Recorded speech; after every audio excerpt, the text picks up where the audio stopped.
అంబరధరం విష్ణుం శశివర్ణం చతుర్భుజం ప్రసన్నవదనం ఝాయేత్ సర్వవిఘ్నోపశాంతయే.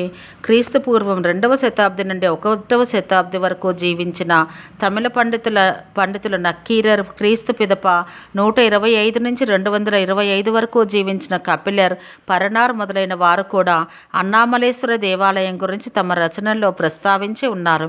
తదుపరి వారైన పట్టినత్తర్, సేందనార్లు అరుణాచలునిపై గేయాలు రచించి పాడి ఉన్నారు. వీరుగాక ఇంకా అనేక భక్తులు అరుణాచలం మహిమను కొనియాడి ఉన్నారు. ప్రాచీన తమిళ సాహిత్యంలో తిరునావుక్కరసు, తిరుజ్ఞాన సంబంధర్లు అరుణాచలాన్ని సందర్శించిన వివరాలు లభ్యమవుతున్నాయి. ఈ మహాత్ములు పల్లవరాజైన మొదటి మహేంద్రుని కాలంలో జీవించారు. అంటే ఈ శంకరాచార్యులకు 1 శతాబ్దం ముందన్నమాట. తిరువన్నామలైకు 20 మైళ్ళ దూరంలో ఉన్న అరయని నల్లూరు అను ప్రదేశానికి యాత్ర చేస్తూ వచ్చిన జ్ఞాన సంబంధులు అక్కడి నుంచే అరుణాచల శిఖరాన్ని దర్శించారు. వారు అరుణాచల్ని స్తుతిస్తూ అనేక పథకములు పాడారు.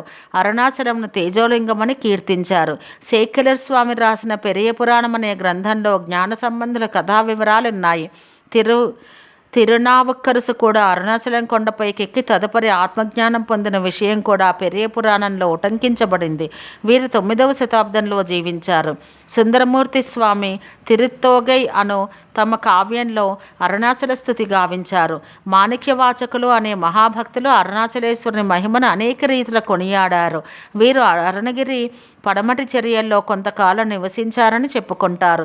ప్రస్తుతం ప్రదక్షిణం రోడ్డుకు ఆనుకుని అది అన్నామలై దేవాలయం వద్ద మాణిక్యవాచకుల జ్ఞాపకార్థం చిన్న గుడి ఒకటి వెలసి ఉన్నది.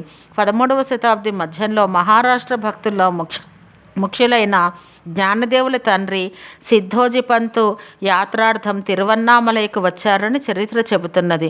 మరి 2 భక్తులు నామదేవులు శివాజీ గురువైన సమర్థ రామదాస స్వామి కూడా అరుణాచలాన్ని దర్శించిన దాఖలాలున్నాయి. నామదేవుడు 14వ శతాబ్దిలోనూ, రామదాస స్వామి 17వ శతాబ్దిలోనూ జీవించారు. శాక్తులు అరుణగిరిని 43 కోణములు కలిగిన శ్రీచక్రాకారం అంటారు.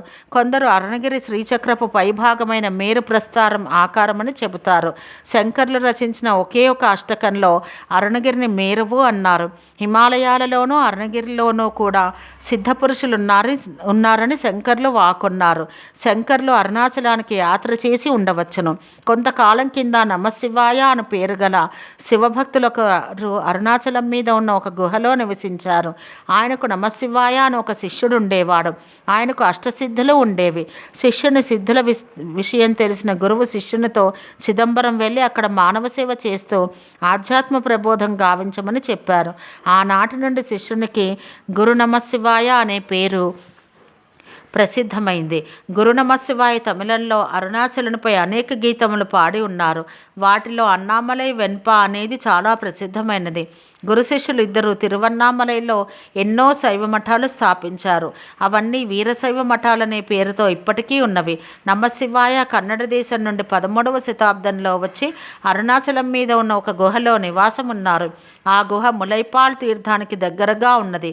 గురు నమశివాయ నివసించిన గుహకు కొంత ఉత్తరంగా ఒక గుహలో విరూపాక్ష దేవుడనే మరొక మహాత్ముడు ఆ కాలంలోనే నివసిస్తూ ఉండేవారు. వారి పేర ఆ గుహను విరూపాక్ష గుహ అని అంటారు. వీరి రచనలు ఏవీ కనిపించవు. 15వ శతాబ్దంలో అరుణగిరినాథుడు అనే ఒక మహనీయుడు ఈ కొండ మీదనే నివసిస్తూ మురుగన్ మీద ఎన్నో స్తోత్రాలు రచించారు. ఆయన తమిళ సంస్కృతాల్లో మహాపండితుడు. ఆయన ఒక స్తోత్రంలో మురుగా నీవును నీ తండ్రియు ఒక్కరే అని పాడారు.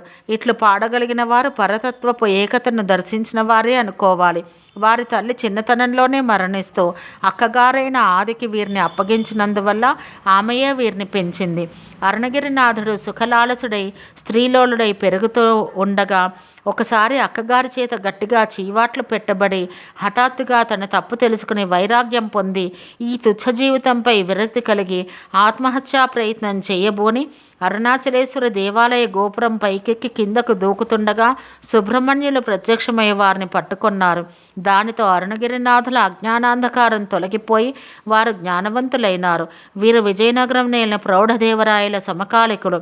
ఒకమారు వీరి ప్రార్థనపై సుబ్రహ్మణ్యులు అరుణాచల దేవాలయంలోని ఒక స్తంభంలో ప్రౌఢదేవరాయలకు దర్శనమిచ్చారు.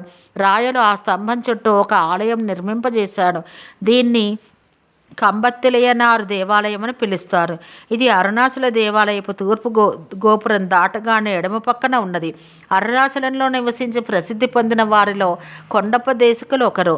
వీరు రాయవేలూరులో జన్మించి చిదంబరవాసి అయిన మౌనస్వామి శిష్యులై తిరువన్నామలై వచ్చి తపస్సు చేసుకుంటూ క్రీస్తు పూర్వం 1531లో సిద్ధి పొందారు.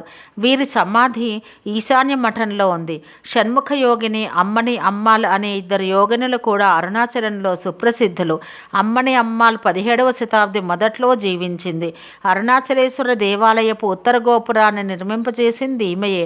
దీని నిర్మాణపు ఖర్చు కొరకు ఈమె చందాలు పోగు చేసింది. ఈమె చందా అడగబోయే గృహంలోని పెట్టెలో ఎంత పైకమున్నదో ఈమెకు తెలుస్తూనే ఉండేదని, దానిలో కొంత ఇమ్మని ఆమె అడుగుతూ ఉండేదనే విచిత్ర గాథ ఒకటి ఉంది. ఈమె పేరు ఉత్తర గోపురాన్ని అమ్మని అమ్మ గోపురం అని పిలుస్తారు. ప్రస్తుత కాలంలో తిరువన్నామలలో నివసించిన మహాత్ముల్లో సుప్రసిద్ధులు శ్రీ రమణ మహర్షి, శ్రీ శేషాద్రి స్వామి, శ్రీ యోగి రామసూరత్ కుమారులు. శ్రీ రమణులు తిరుచులలో 1879లో జన్మించి మధురలో విద్యాభ్యాసం చేసి తమ 17వ ఏట తిరువన్నామలై వచ్చి అక్కడే నివసించి 1950లో సిద్ధి పొందారు. శ్రీ శేషాద్రి స్వామి ఉత్తరార్కోట్ జిల్లాలోని వలూరులో 1870లో ఒక బ్రాహ్మణ కుటుంబంలో జన్మించారు. 1890లో అరుణాచలం వచ్చి ఇక్కడనే స్థిరపడి 1929లో పరమపదించారు. రమణాశ్రమానికి తూర్పుగా కొద్ది దూరంలో వీరి సమాధి ఉన్నది.